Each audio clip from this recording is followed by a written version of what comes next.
Sama kayo mag lower body workout ako. Hirap mag-vlog. Hirap mag-vlog, di ako sanay. Pero tatry ko yung best ko. Tatapos lang nung dalawang subjects ko. 8 to 12. Medyo maaga natapos yung second subject kasi may meeting si sir. Hinihingal na ako. Third floor pa lang. Ay! Nang wala talaga sa kondisyon. 1 hour lang ako mag-workout. Gantay si Ayla May sa dati. Kasi gumagana yung elevator. Hindi ako dyan. Hindi ako dyan sa gym ako. Ito ako sa taas pa. Stay. Next. May tao.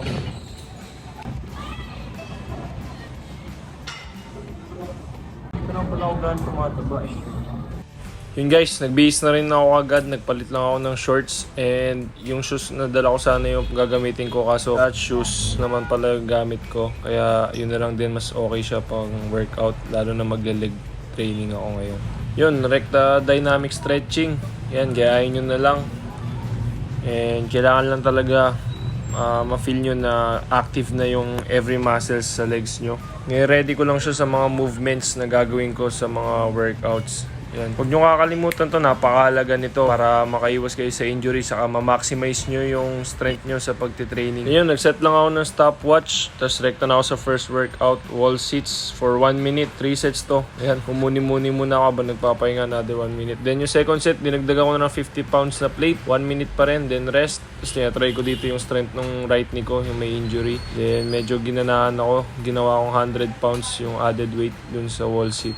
Sinagad ko na to, diragdag ako ng 10 seconds after nung 1 minute. Dahil nga doon sa natamo nating injury, grabe yung imbalance nung right leg ko compared sa left leg. So may added tayong workout dito. Isolate natin yung right leg. Single leg wall sits naman to. 1 minute pa rin, 3 sets para makahabol yung muscle natin sa right leg yung sa left leg. Mind over matter to. Kailangan matuto kayo magpahinga kahit habang nag-workout. First 30 seconds, wag nyo isipin na nag-workout kayo. Then yung last 30 seconds, battle out. Solid.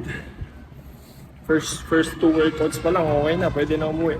Binigay na natin lahat, wala tayong dinaya. Nilaban natin kahit pagod.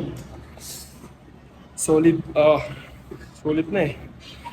Pero may iba pa tayong workout na gagawin.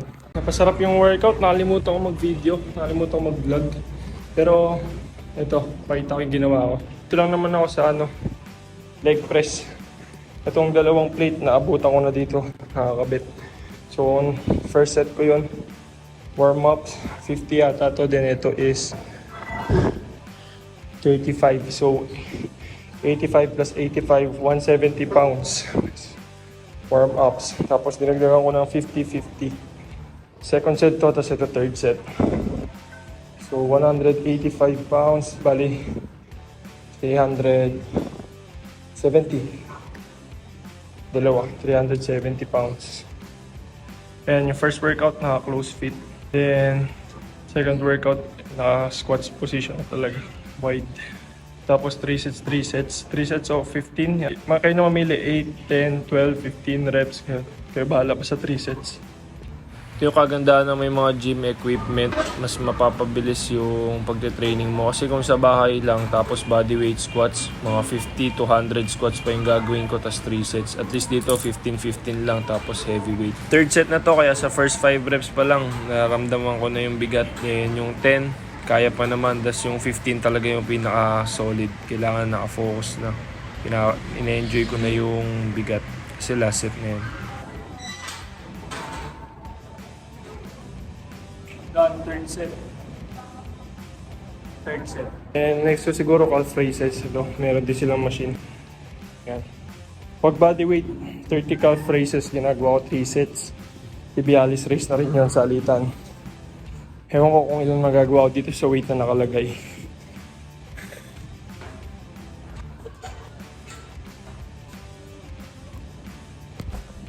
Hindi ko alam paano gamitin. Siguro mag bodyweight na lang ako. Ito, mag-deadlift na lang ako siguro for hamstring and glutes. Sa PCU, meron lang kaming 4 na plates. 45 pounds each yun. So, nilalagay ko lahat yun kasi adagdagan ko na lang ng maliliit na plates. So, around 180 to 200 pounds yung ginagamit ko for deadlifts nung nasa PCU ako. Meron dito nakalagay 85, dalawang 50 tas dalawang 35. So, 170. Pwede na muna to. Baka ito na lang din kasi yung dati, condition pa lang ngayon. Okay, try ko lang.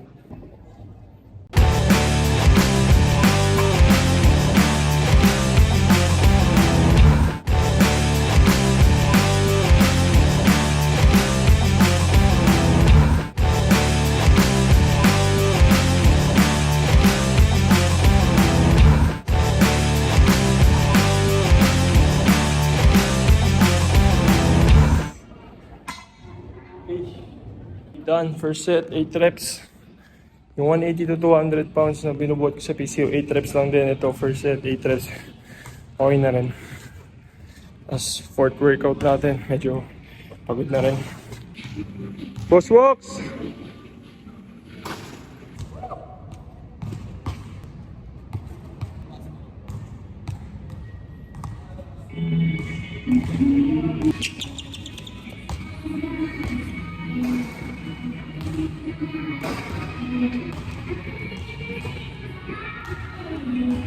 Hey, shooting lang ako saglit tapos tapusin ko na yung last 2 sets. Uwi na ako, hinahanap na ako ni Ayla May. Let's go!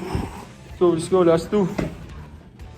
Make sure lang na kapag try nyo yung workout na to, alamin nyo muna yung tamang form. Ano lang naman siya, back straight, chest out para makaiwas kayo sa back injury. Then, tolerable weight lang. Pakiramdaman nyo muna kung ano yung bigat na sakto lang sa inyo. Last set.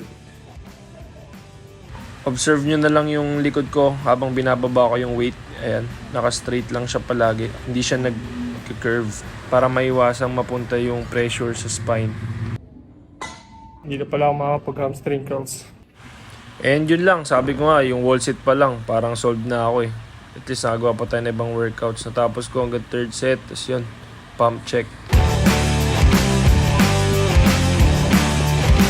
Sana nakatulong. And kung gusto nyo mga ganitong klase ng content, please support this video and follow for more. Thank you. God bless.